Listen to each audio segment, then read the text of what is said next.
nahuli na rin ng isda sa kanyang sariling bunganga. Si Chairman George Garcia ang nagsabi niyan. Yung mga papunta daw sa transparency server, kino-consolidate muna. And then every 15 minutes, ipapadala lahat sabay-sabay papunta sa mga transparency server. Para maging posible iyon, dapat meron kang intermediary server sa gitna.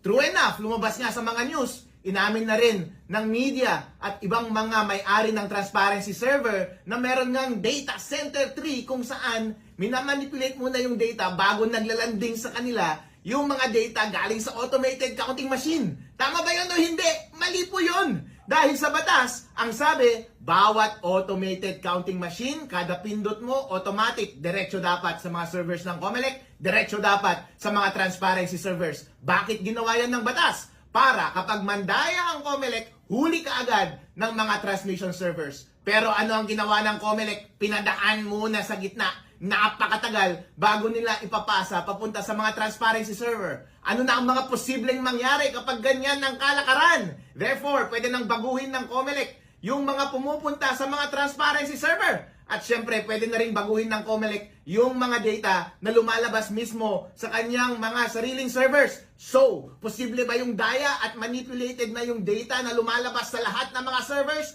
Posible po! Lalong-lalo na at napakatagal ng oras mula sa oras ng transmission mula sa mga makina hanggang sa naglanding sila papunta sa mga transparency servers at papunta na rin sa mga Comelec servers. Yung mga transparency servers, merong mga nakareceive ilang oras pagkatapos, meron pa hanggang madaling araw. Yung mga Comelec servers, ilang minuto para maglanding sa kanilang mga sariling servers. Tandaan po natin, ang kada data na lumalabas, bawat automated counting machines, between 10 kilobytes lang hanggang 70 kilobytes. Ibig sabihin, kapag 35 megabytes per second ang average speed ng data ng cellular dito sa Pilipinas, dapat split second lang yan. Dapat real time nga. Pagkapindot mo dun sa automated counting machines, dapat labas ka agad sa Comelec servers, dapat labas ka agad sa transmission servers. Kapag umabot ng oras-oras at minuto yung paglabas ng data sa lahat ng servers, meron na pong kalokohang nangyayari sa gitna. Chairman George Garcia at Comelec, ipaliwanag po ninyo bakit ninyo kailangang gawing iyan. Nandaya po ba kayo?